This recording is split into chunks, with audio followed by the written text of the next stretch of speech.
The arrival. When giants enter the stage, the alarm began as a whisper, a subtle fluctuation in the gravitational sensors that senior analyst Krivox almost dismissed as cosmic debris. Almost.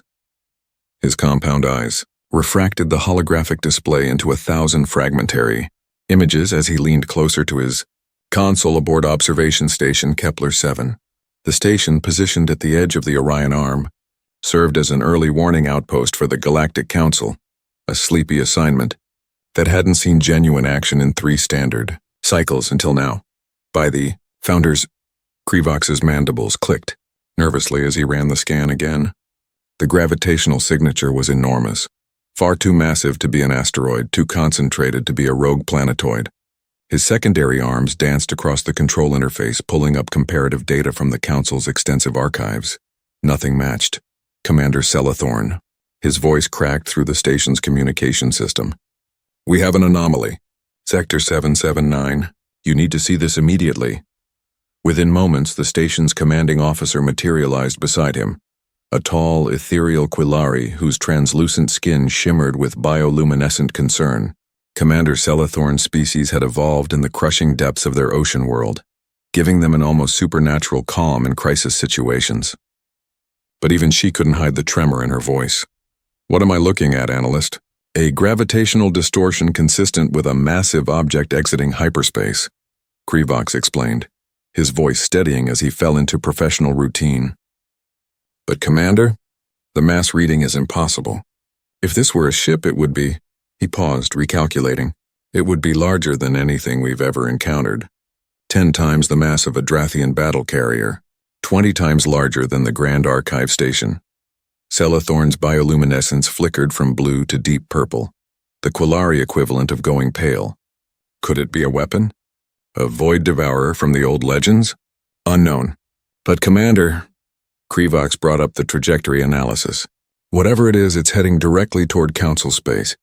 Current velocity suggests arrival at the primary trade routes within 6 standard hours." The implications hung heavy in the recycled air of the observation deck. The Galactic Council represented 47 distinct species, spread across thousands of star systems, bound together by treaties as ancient as some civilizations themselves. But that peace had been built on a delicate balance of power, one that could shatter if an unknown force entered the equation. "Initiate Protocol Omega," Celathorn commanded. "Alert the Council. Scramble every monitoring station in this sector, and get me a visual confirmation. I want to know what we're dealing with." The next 2 hours transformed the sleepy observation station into a nexus of frantic activity. Deep space telescopes swiveled and focused. Quantum-entangled communication arrays blazed with encrypted transmissions. Across dozens of worlds, military commanders roused themselves from sleep. Scientists abandoned their experiments and politicians interrupted their carefully scheduled debates. And then, the images arrived. Krivox had seen ships of every conceivable design during his tenure. The elegant bioships of the Selar Collective, grown rather than built. The geometric perfection of Vexian cruisers, each angle calculated for maximum efficiency. The brutal angular warships of the Drathian Empire, designed to intimidate as much as to fight. But this, the vessel that materialized on their screens, defied every convention of galactic naval architecture. It was colossal, a mountain of metal and purpose that seemed to warp space itself. Its hull stretched for kilometers, a dark gray expanse studded with what could only be weapon emplacements. Massive engines glowed with a blue-white intensity that spoke of power reserves beyond calculation. But it was the design that truly unnerved him. There was an intentionality to its construction, a brutal efficiency that suggested its builders had considered every possible threat and prepared countermeasures. Angular sections provided overlapping fields of fire. Armor plating showed ablative layering sophisticated enough to deflect energy weapons. And along its flanks, launch bays gaped open like the mouths of ancient predators. "Life signs?" Commander Celathorn asked, her voice barely above a whisper. A junior technician, a young Trilaxian whose fur stood on end with stress, checked his instruments. "Affirmative. Detecting approximately 3,000 individual biosignatures. All appear to be the same species. Carbon-based, oxygen-breathing, similar to baseline humanoid configuration. 3,000, Krivox repeated. On a ship that size? They could fit 10 times that number easily. Why so few? Automation, another analyst suggested. Or perhaps they don't need large crews. Perhaps this is just a transport vessel, and the real threat is what it carries. Commander Celathorn's bioluminescence had shifted to a warning red. Prepare a data packet. Everything we've gathered. Send it directly to the council chambers via quantum link. Priority Alpha, then... She hesitated, her species' natural caution warring with duty, then broadcast a universal greeting on all standard frequencies. Let's see if they respond. 500 light-years away, in the grand orbital station above the water world of Thalavar Prime, the Galactic Council convened an emergency session. The council chamber was a masterpiece of architectural diplomacy, a vast spherical space where representatives from dozens of worlds could gather without any species being placed in a position of superiority. Gravity fields adjusted for each delegation's comfort. Atmospheric zones provided optimal breathing mixtures. Translation matrices ensured that every word spoken could be understood by every listener. Today, that carefully constructed harmony shattered against the rocks of raw fear. It's a warship. General Cormath's roar echoed through his translator, the Drathian military commander's forearms gesturing aggressively at the holographic projection dominating the chamber's center. The massive vessel rotated slowly in the display, its every detail magnified for analysis. Look at those weapon arrays, those armor configurations. This is a vessel designed for one purpose: conquest. Ambassador Thelvar of the Vexian hierarchy clicked his mandibles in a gesture of measured disagreement. The insectoid diplomat's compound eyes refracted the hologram into countless tactical assessments. We should not jump to conclusions, General. Yes, the vessel is heavily armed, but so are your Empire's battle carriers. Weaponry does not necessarily indicate hostile intent. My battle carriers don't dwarf space stations, Cormath shot back. His scales, normally a deep crimson, had flushed nearly black with agitation. And they don't appear unannounced at the edge of council space.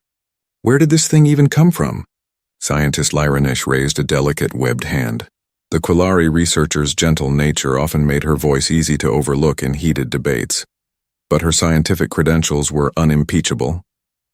The origin point appears to be deep within the Orion Arm, a region we've catalogued as containing several pre-spaceflight civilizations, but nothing that should have been capable of interstellar travel, let alone construction of this magnitude. Then we're looking at a technological leap, interjected Consul Vexari of the Sylar Collective. The bioengineered humanoid gestured gracefully. Perhaps they acquired technology from elsewhere, or discovered an ancient cache. The precursor ruins scattered throughout that sector could contain... Speculation is useless. Cormath interrupted. We need action. My fleet can be mobilized within 3 standard hours. We should establish a defensive perimeter. Make it clear that any aggression will be met with overwhelming force. And if they interpret our military buildup as an act of aggression, Thelvar countered smoothly. General, your instincts serve you well in battle, but this is a diplomatic situation. An unknown species has entered our space. Our response will set the tone for everything that follows. If we greet them with weapons raised, we shouldn't be surprised if they respond in kind. The debate raged for another hour, perspectives clashing like tectonic plates. The Vexian diplomats urged patience and communication. The Drathian military faction demanded defensive preparations. The Quillari scientists pleaded for scientific observation before action. Smaller species, those who remembered being conquered by larger neighbors in ages past, voiced their fears that this massive warship represented a new era of subjugation. Finally, High Chancellor Moravex, an elderly Trilaxian whose silver fur spoke of decades of service, raised her staff, the traditional signal for silence. The chamber gradually quieted. We stand at a crossroads, she said, her translator rendering her words in 47 languages simultaneously. Our response to this vessel will define us. Are we a council built on fear and force, or are we a community dedicated to understanding and cooperation? She paused, letting her words sink in. I propose we do what we have always done when encountering the unknown. We reach out. We communicate. We send a probe bearing our universal greeting protocols, and we wait to see how they respond. And if they respond with weapons fire? Cormath challenged. Then, General, your fleets will be ready. the Chancellor replied calmly. But let us not make our first action one we cannot unmake. Let us choose hope before we choose fear. The vote was close, 27 in favor, 18 against, with 2 abstentions. But it passed. Within the hour, a small probe launched from the Council's flagship station. It carried no weapons, only sensors and communication equipment. Encoded within its memory banks were mathematical proofs, chemical formulas, artistic expressions, and musical compositions, the collective greeting of 47 civilizations attempting to say, in the universal language of science and art, "We see you. Who are you?" Aboard the UES Eternal Vigilance, Captain Elena Vasquez watched the approaching probe with a mixture of satisfaction and trepidation. Picking up electromagnetic transmissions, her communications officer reported. Lieutenant Chen's fingers danced across her console. Multiple frequency bands. Looks like mathematics. Definitely intentional patterns. They're trying to communicate. Elena nodded slowly, her dark eyes never leaving the tactical display. The probe was small, unarmed, clearly a peaceful overture. Exactly what she'd hoped for. But the knot of tension in her stomach refused to unwind. "Capture it," she ordered. "Gently, I want 0 damage. And prepare our response package. Everything we discussed in the mission briefings. Mathematical sequences, the Arecibo message format, selections from the Voyager Golden Record, and..." She smiled slightly. "Add Beethoven's Ninth Symphony. If we're introducing ourselves to the galaxy, we should lead with something beautiful." The bridge crew moved with practiced efficiency. The Eternal Vigilance might be the largest warship humanity had ever built, but its crew were diplomats as much as soldiers. They'd trained for this moment for 3 years, ever since long-range probes had first detected signs of organized galactic civilization. Probe captured and secured, Tactical reported. No damage. Downloading their data now. "Captain," Chen called out, her voice rising with excitement. "Captain, you need to see this."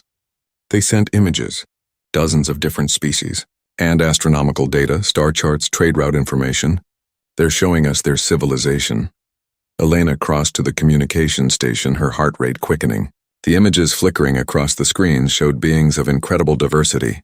Insectoids with compound eyes, aquatic beings suspended in mobile water suits, reptilian warriors with multiple limbs, and more, so many more, each unique, each representing an entire world and culture. Humanity was not alone. They'd known it intellectually, but this was proof. "Prepare the shuttle," Elena said quietly. "Full diplomatic configuration. I'm going to need Ambassador Quan, Dr. Reeves from Xenobiology, and Commander Martinez for security. And someone find me that linguist, the one who specializes in first contact protocols." "Captain." Her executive officer, Commander James Worth, stepped closer. "Are you sure about this?" "We don't know what we're flying into." Elena turned to face him, and for a moment she allowed herself to show the weight she carried. She was 43 years old. She'd been in the Navy for 22 years. She'd commanded destroyers and frigates, fought pirates in the outer colonies, negotiated peace between warring asteroid settlements. But nothing had prepared her for being humanity's first face to an entire galaxy. "I'm not sure about anything, James," she admitted. "But we didn't come all this way to hide behind our guns. We came to introduce ourselves to the neighbors. And that means taking some risks." She pulled up the communication interface. "Open a channel. All frequencies. Maximum broadcast strength. Channel open, Captain." Elena took a breath. Somewhere across the void, thousands of beings waited to hear humanity's voice for the first time. She thought of Earth, green and blue and beautiful, hanging in the darkness 300 light years behind them. She thought of the 12 billion people who would never know in their lifetimes whether this moment succeeded or failed. She thought of all the dreams and hopes and fears that had driven humanity to reach for the stars. "This is Captain Elena Vasquez of the United Earthship Eternal Vigilance, representing the people of Earth and the United Terran Coalition," she began, her voice steady and clear. "We have received your greeting and welcome your peaceful contact. We are humanity. We come from a world called Earth, located in the region you may know as the Orion Arm. We are explorers, scientists, artists, and, yes, warriors when we must be. But today we are visitors seeking friendship and understanding." She paused, choosing her next words carefully. "We know our arrival may have caused concern. We built our ship large because we didn't know what we would find in the cosmos. whether we would meet friends or face threats. We hoped for the former, but prepared for the latter. Now that we've found you, we seek only dialogue. We request permission to send a small diplomatic shuttle to your station. We carry no weapons aboard our shuttle, only gifts and good faith. We await your response. The transmission ended. The bridge fell silent. All they could do now was wait. 37 minutes later, the time required for signals to traverse the distance. Between the eternal vigilance and the council station, the response came, permission. Granted, the translated message read, the words appearing in perfect English. Proceed to coordinates provided. Weapon systems will be monitored. Any aggressive action will be met with defensive response, but we welcome you to council space. Let us meet face-to-face, humanity, and see what future we might build together. Elena allowed herself a small smile. Around the bridge, her crew erupted in quiet cheers and relieved laughter. They'd done it. They'd taken the first step. Prepare the shuttle, she ordered again, and someone get me my dress uniform. If we're making history, we might as well look professional doing it. As the massive warship powered down its active weapon systems in a gesture of peace, a small shuttle detached from its hangar bay and began the journey toward the council station. Inside, Elena Vasquez reviewed her notes one final time. Knowing that the next few hours would determine whether humanity entered the galactic community as friends, adversaries, or something in between, the die was cast. First contact had begun. The encounter when words replace weapons. The diplomatic shuttle Olive Branch glided through the void with a grace that belied the tension coiled within its hull. Captain Elena Vasquez sat in the co-pilot's seat, her eyes tracking the approaching council station through the viewport. A massive structure that resembled a crystalline flower frozen in the moment of blooming, its petals spread wide to embrace the cosmos. Approaching Docking Bay 7 Alpha, Lieutenant Morrison reported from the pilot's position. They're transmitting approach vectors. Very precise, very cautious. Can't blame them, Ambassador David Kwan said from behind Elena. The career diplomat had served in hostile negotiations from the Mars rebellions to the Titan trade disputes, but even he couldn't completely mask his nervousness. We did show up in what's essentially a flying fortress. I'm surprised they agreed to meet at all. Dr. Sarah Reeves, the xenobiology specialist, pressed her face close to the viewport, her eyes wide with barely contained excitement. Look at the architecture. Those crystalline structures aren't just aesthetic, they're functional.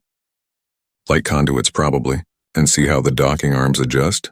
They're accommodating different ship configurations. Multiple species, multiple technologies, all integrated into one station.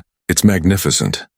Commander Rafael Martinez, head of security for the mission, remained silent but alert. His hand rested casually near his sidearm, not threatening but ready. Elena had chosen him specifically because he understood the difference between being prepared and being aggressive. Remember the protocols, Elena said quietly. We're representatives of an entire species. Every word, every gesture will be analyzed. Stay calm, stay courteous, and for God's sake, don't touch anything unless they offer. The shuttle settled into the docking bay with barely a whisper of thrusters. Through the viewport, Elena could see the reception area and the delegation waiting for them. Her breath caught. 3 beings stood at the forefront of a larger group. The first was tall and insectoid, its compound eyes glittering with intelligence, its 4 arms held in what she hoped was a neutral position.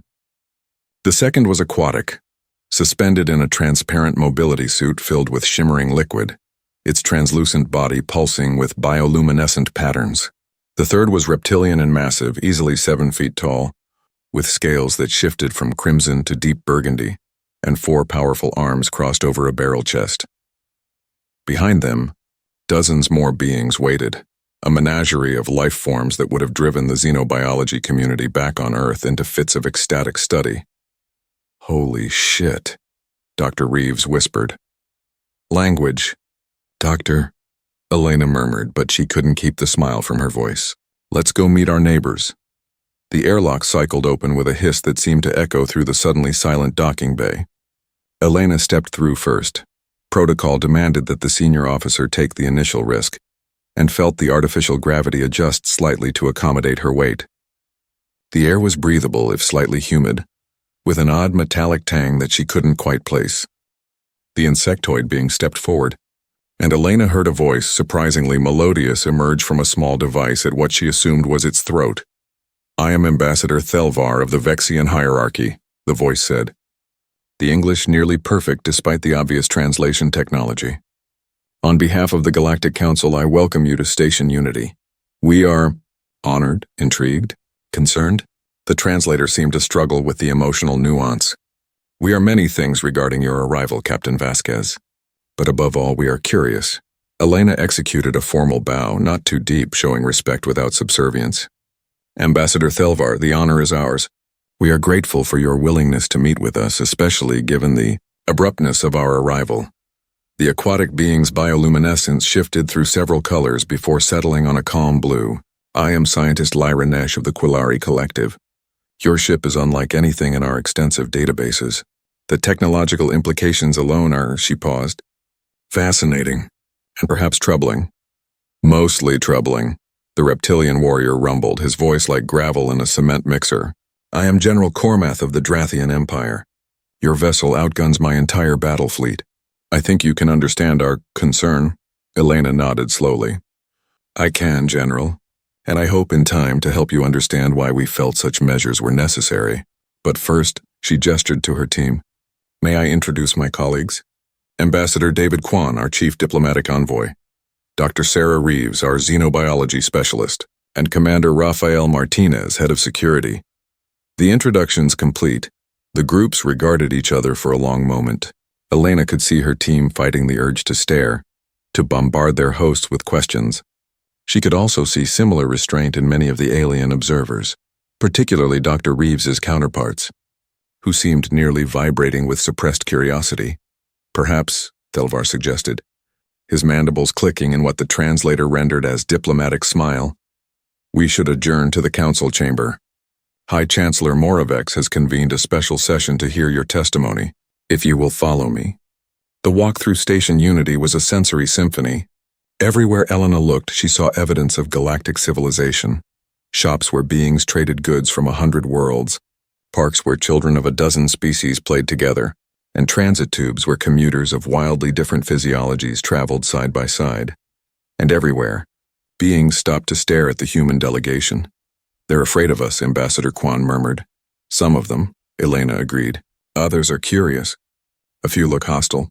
And some..." She nodded toward a group of younglings, definitely younglings despite their alien features, who were pointing and chittering excitedly. "Some just think we're interesting." Dr. Reeves was practically floating with excitement. "Did you see that? 3 different atmospheric zones in one corridor, seamlessly integrated. And the gravity shifts, so subtle I almost didn't notice. They've mastered environmental integration on a scale we've barely theorized about." They arrived at the council chamber, and even Elena's professional composure wavered. The spherical room was vast, its walls a gentle matrix of light and what appeared to be living crystal. Dozens of delegate stations floated at various positions throughout the sphere, each optimized for its occupants' needs. At the chamber's nadir, a central platform waited, clearly meant for them. As they descended via gravity lift, Elena could feel hundreds of eyes upon them. Not just eyes, sensors, compound lenses, thermal receptors, and probably detection methods she couldn't even imagine. Every species represented in the council was studying them, analyzing them, judging them. The platform settled, and silence fell. An elderly being, covered in silver fur with large expressive eyes, raised a staff. "I am High Chancellor Moravex, first voice of the Galactic Council. Captain Vasquez, you and your delegation stand before representatives of 47 sovereign species, encompassing thousands of worlds and trillions of sentient beings. We have given you safe passage and guaranteed your security here. In return, we ask for truth. Who are you? Where do you come from? And why have you brought a warship of unprecedented power to our borders?" Elena took a deep breath. This was it. The moment that would define humanity's place in the galaxy. "High Chancellor, honored delegates," she began, her voice clear and carrying in the chamber's acoustics. "My name is Elena Vasquez, and I am human. My species evolved on a world we call Earth, located in what you term the Orion arm of the galaxy. Until approximately 500 years ago, we believed we were alone in the universe. She activated the holographic emitter her team had brought. Earth materialized above the platform, blue and green and heartbreakingly beautiful, slowly rotating. "This is our home," Elena continued. "A single world, orbiting a yellow star we call Sol. For millions of years we evolved there, learning to walk, to speak, to dream. We developed art and science, philosophy and mathematics. We also developed war." The hologram shifted, showing images of human history, ancient battles, medieval conflicts, the world wars, nuclear explosions. She didn't flinch from showing humanity's darker moments. "We nearly destroyed ourselves," Elena admitted, "multiple times. Our species learned to split the atom before we learned to truly cooperate. We developed weapons that could end all life on our world, and we came very, very close to using them." Murmurs rippled through the chamber. General Cormath's scales had darkened with what Elena suspected was approval. Warriors understood the honest admission of violent potential. "But we didn't destroy ourselves," Elena continued. The hologram now showing the construction of the first orbital stations, the colonization of Mars, the expansion throughout the Sol system. "We learned, slowly, painfully, we learned that our survival depended on cooperation. We formed the United Terran Coalition, not a perfect government, but one dedicated to channeling our competitive nature toward exploration rather than destruction." The hologram showed humanity's first stumbling steps into faster-than-light travel. The disasters, the successes, the slow methodical expansion into nearby star systems. "We developed our own FTL technology independently," Elena explained. "Our jump drives operate on principles that may differ from yours. We'd be happy to share technical data if you're interested. And as we spread into the cosmos, we sent probes ahead, listening for signs of other civilizations." She paused, meeting the gaze of as many delegates as she could. "3 years ago, our long-range probes detected you. Radio transmissions, gravitational anomalies consistent with massive space stations, energy signatures that could only come from advanced civilizations. We weren't alone after all." "And your response," scientist Lyra Nesh interjected, her bioluminescence flickering with curiosity, "was to build the largest warship we've ever encountered?" Elena nodded slowly. "Yes, and I want to explain why, because it's crucial to understanding who we are." She gestured and the hologram shifted again. But this time it didn't show human history. It showed scenarios, simulations, war game projections. "When we discovered you, we faced a fundamental problem," Elena explained. "We had no idea what kind of civilizations existed beyond our borders. You could have been peaceful explorers like us, or you could have been conquerors looking for new worlds to subjugate, or anything in between. The simulations played out, human colonies being invaded, Earth itself under siege, desperate last stands against overwhelming force. Our history taught us that being weak when you meet the strong is a recipe for extinction," Elena continued. "Every civilization on Earth that fell did so because they couldn't defend themselves against more powerful neighbors. So we faced a choice: remain isolated in our small corner of space or venture out and risk everything. We chose to venture out, but we would do so from a position of strength." General Cormath leaned forward. "So the eternal vigilance is a deterrent, a message that humanity is not easy prey." "Exactly," Elena confirmed. "We built our ship to send a clear message: we are not defenseless. We are not conquerors either, but anyone who thinks to conquer us will pay a price that makes victory meaningless. It's not a philosophy born of aggression, General. It's a philosophy born of survival." Ambassador Thelvar's mandibles clicked thoughtfully. A fascinating approach, and brutally honest. "But this raises an obvious question, Captain. How many ships like the Eternal Vigilance does humanity possess?" The chamber went absolutely silent. Every being present understood that this was the critical question, the one that would determine whether humanity represented a manageable addition to the galactic community or an existential threat. Elena could have lied, could have exaggerated, could have evaded. Instead, she told the truth. 3, she said simply. The eternal vigilance, the indomitable spirit, and the steadfast hope. Each one took 5 years to build and represents the combined industrial output of 17 human colony systems. Building more would bankrupt our economy. We're powerful, yes, but we're not an empire. We're a young species taking our first real steps into a galaxy we're only beginning to understand. The honesty seemed to ripple through the chamber like a wave. Several delegates exchanged glances. The High Chancellor's fur rippled in what Elena hoped was approval. "You admit your limitations," Lyranesh observed. "This is not typical behavior for a species arriving with such overwhelming force." "It would be foolish to pretend otherwise," Elena replied. "You've clearly had centuries, possibly millennia, to develop your civilization. Your technology, your integration of multiple species, your political structures, all of it speaks to experience we simply don't have. We're the newcomers here. We're powerful, yes, but we're also students who have much to learn." Ambassador Quan stepped forward, his diplomatic instincts sensing an opening. "High Chancellor, honored delegates, may I speak?" Moravec nodded. "The Council recognizes Ambassador Quan of Earth." "Thank you." Quan began, his voice carrying the practiced cadence of a career diplomat. "Captain Vasquez has explained why we came as we did. Now let me explain what we hope to achieve. Humanity seeks three things: knowledge, security, and partnership." He activated his own holographic display, showing human colonies scattered across dozens of star systems. "We have spread across approximately 200 light-years of space. We have 47 settled worlds and another 100 mining and research outposts. We number approximately 12 billion individuals. By your standards, we're tiny. By our own historical standards, we're more united and peaceful than we've ever been." The hologram shifted to show human technological achievements, medical advances, terraforming projects, artistic endeavors, scientific breakthroughs. "We've developed significant technological capabilities," Quan continued, "but we're isolated, cut off from the broader galactic community. We don't know your trade routes, your history, your cultural norms, your conflicts, or your alliances. We're flying blind, and that ignorance makes us vulnerable." He gestured expansively toward the assembled delegates. "What we propose is simple.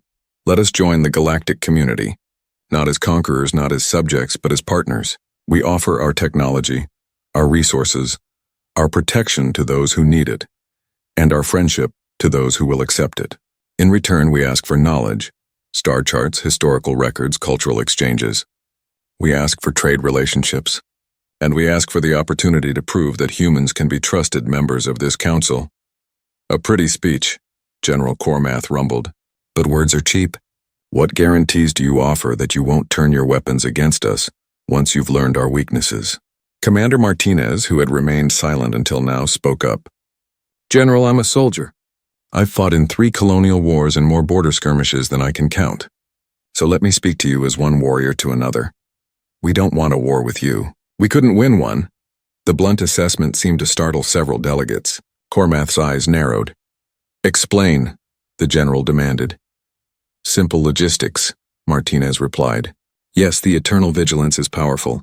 Yes, it could probably defeat any single fleet you could assemble, maybe even 2 or 3 fleets simultaneously.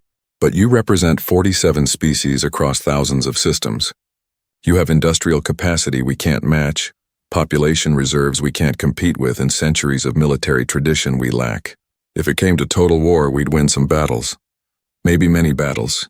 But eventually, you'd overwhelm us through sheer weight of numbers and resources. We're not stupid enough to start a fight we can't finish." The brutal honesty seemed to resonate with Cormath. His scales shifted to a lighter shade. "Respect," Elena hoped. "At least you understand military reality," the general said grudgingly. "That's more than I expected from a species that shows up making peaceful noises." "We're peaceful by preference, General," Martinez replied. "Not by necessity. There's a difference." Dr. Reeves, unable to contain herself any longer, practically bounced forward. "Can I say something, please?" High Chancellor Moravec's large eyes blinked in what might have been amusement. "The Council recognizes Dr. Reeves, I believe?" "Yes, thank you." Sarah's enthusiasm was infectious.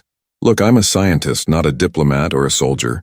And from a purely scientific perspective, this meeting is the most important moment in human history. Do you understand what you represent to us? You're proof that life isn't rare. That intelligence evolves along multiple paths.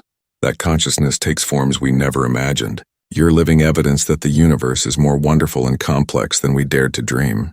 Her excitement seemed to affect several of the scientific delegates, who leaned forward with visible interest. "I've spent my entire career studying xenobiology based on theory and speculation," Sarah continued. And now I'm standing in a room with 47 different forms of sentient life. Do you know how many questions I have? How much we could learn from each other? Your aquatic adaptations, Ambassador Leranesh. The way your species communicates through bioluminescence. The social structures of hive-minded species. The neural architecture that allows for distributed consciousness. Dr. Reeves. Elena interrupted gently, though she was smiling. Perhaps we should save the detailed scientific questions for later. Sarah blushed but didn't stop smiling. Sorry, this is incredible. And I think that's what humanity represents. We're curious, sometimes too curious, but that curiosity has driven us to reach beyond our world, beyond our system, to find you. We want to learn. We want to share. We want to understand. A small delegate, barely 3 feet tall, covered in feathers with large, intelligent eyes, spoke up from a nearby platform. The human speaks with passion. It is refreshing. Too often, first contact is approached with pure calculation. But the young scientist reminds us that exploration is also about wonder. Other murmurs of agreement rippled through the chamber.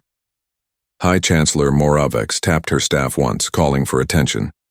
The human delegation has spoken with candor we rarely encounter. They have admitted their fears, their limitations, and their desires. Now the Council must deliberate. Captain Vasquez, Ambassador Kwan, Commander Martinez, Dr. Reeves, we ask that you wait in the antechamber while we discuss your proposal. Elena bowed. Of course, High Chancellor. We await your decision. The antechamber was comfortable but clearly designed to keep visitors contained. Elena paced while Ambassador Kwan sat calmly. Commander Martinez checked and rechecked their security protocols, and Dr. Reeves made furious notes on her data pad. How do you think it went? Sarah asked nervously. Hard to say, Kwan replied. We were honest, sometimes brutally so. That could work for us or against us. Some species value candor. Others might see it as weakness or manipulation. General Cormath respected the military analysis, Martinez observed, and several of the scientific delegates responded well to Dr. Reeves's enthusiasm.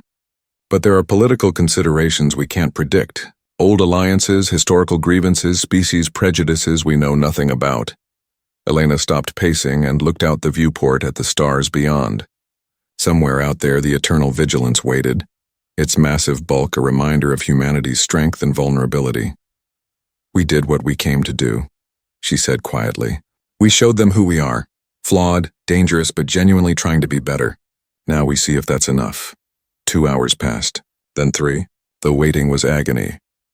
Finally, Ambassador Thelvar entered the antechamber, his compound eyes unreadable. The Council has reached a decision, he announced. Please, follow me.